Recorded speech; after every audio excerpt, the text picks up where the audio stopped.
एक बार की बात है। गौतम बुद्ध एक पेड़ के नीचे अपने शिष्यों के साथ बैठे हुए थे। तभी उनके एक शिष्य ने पूछा, तथागत, हम अपने क्रोध को अपने बस में कैसे कर सकते हैं? गौतम बुद्ध ने कहा, इसके लिए मैं तुम्हें एक कहानी सुनाता हूं। इस कहानी को सुनने के बाद तुम अपने क्रोध को बस में करना सीख जाओगे। इसके बाद गौतम बुद्ध अपनी कहानी सुनाना शुरू करते हैं कि एक गांव में एक झगड़ालू औरत रहा करती थी। अक्सर वो छोटी छोटी बातों पर गुस्सा हो जाती और गुस्से में किसी को भी गालियां दे देती और भला बुरा सुना देती। लेकिन जब कुछ समय पश्चात उसका गुस्सा उतरता तो उसे अपने किए हुए पर बहुत पछतावा होता। उसके परिवार के सभी सदस्य उसके इस गुस्सैल स्वभाव से बहुत परेशान रहते थे। उस घर में हमेशा ही एक लड़ाई और अशांति का माहौल बना रहता था।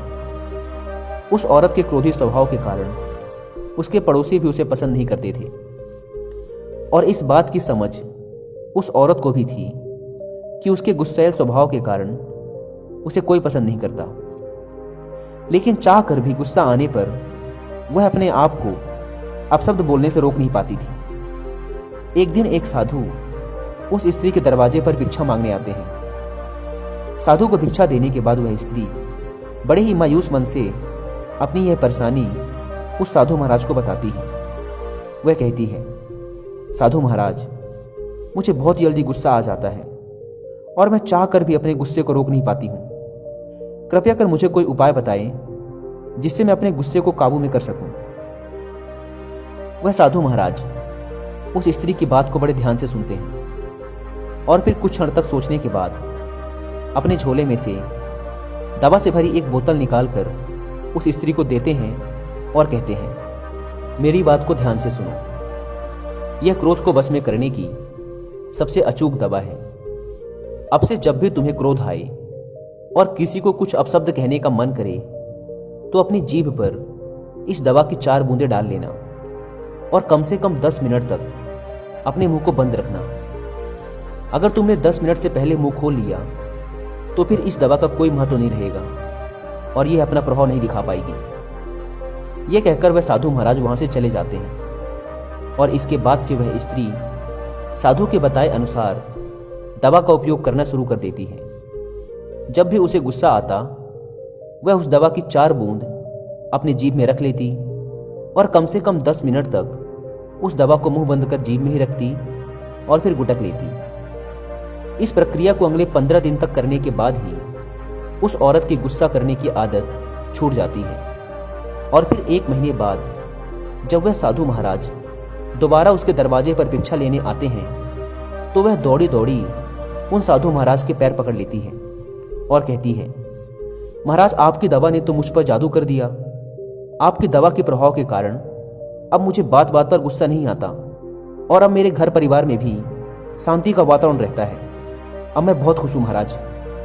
उस स्त्री के मुंह से यह शब्द सुनकर वह साधु महाराज मुस्कुराते हैं और कहते हैं, बेटी, उस बोतल में तो क्रोध की कोई दवा थी ही नहीं, बल्कि वह बोतल तो सिर्फ पानी से भरी हुई थी। तुमने अपने गुस्से पर काबू उस दवा की वजह से नहीं बल्कि चुप रहने की वजह से पाया है। इसके बाद गौतम बुद्ध चुप हो जाते हैं और फिर थोड़ा रुककर कहते हैं, गुस्से पर काबू केवल चुप रहकर ही पाया जा सकता है, क्योंकि गुस्से में इंसान अपने मुंह से अपशब्द उगलता है जो नए नए झगड़े और परेशानियों को जन्म देते हैं। इसलिए क्रोध के वक्त मौन धारण कर लेना ही क्रोध को बस में करने का एकमात्र तरीका है।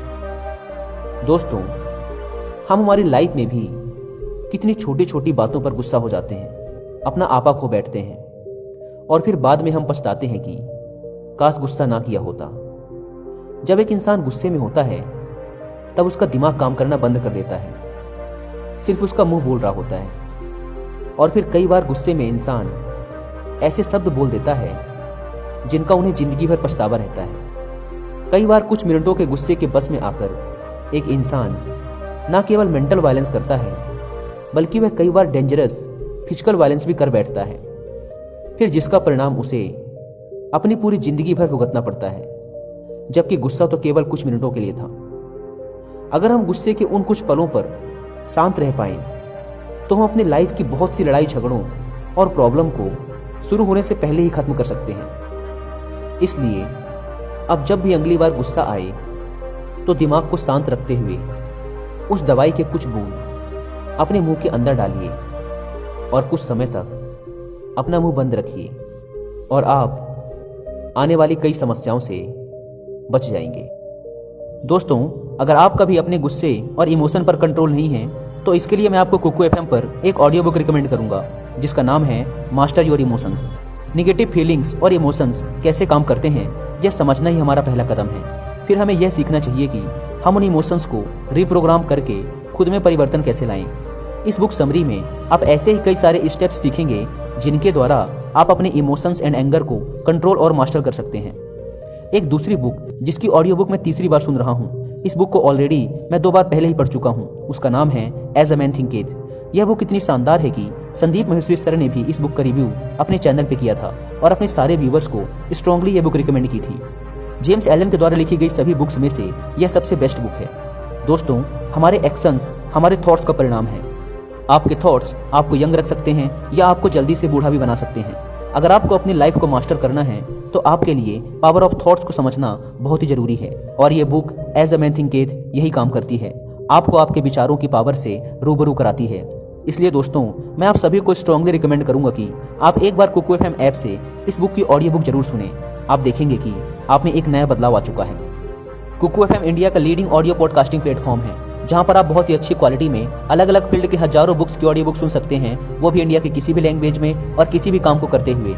वैसे तो कुकू एफएम के पूरे 1 साल का सब्सक्रिप्शन 399 रुपीज़ का है, लेकिन इस रिपब्लिक डे सेलिब्रेशन में Kuku FM and be inspired team मिलकर लाए हैं अपने सारे व्यूवर्स के लिए 50% का डिस्काउंट, यानी सिर्फ 199 रुपीज़ में पूरे 1 साल का सब्सक्रिप्शन। लेकिन इस 50% डिस्काउंट को लेने के लिए आपको डिस्क्रिप्शन एंड पिन कमेंट पर दी गई लिंक से कुकू एफएम ऐप को डाउनलोड करके उसमें कूपन कोड इंडिया यूज करना होगा। लेकिन याद रहे दोस्तों, ये 50% डिस्काउंट वाला ऑफर सिर्फ 22 जनवरी से 29 जनवरी तक ही वैलिड है, इसलिए देर ना करें। Link description and pin comment पर दी गई है, जाकर ऐप को डाउनलोड करें और इंडिया कूपन कोड का फायदा उठाएं। धन्यवाद।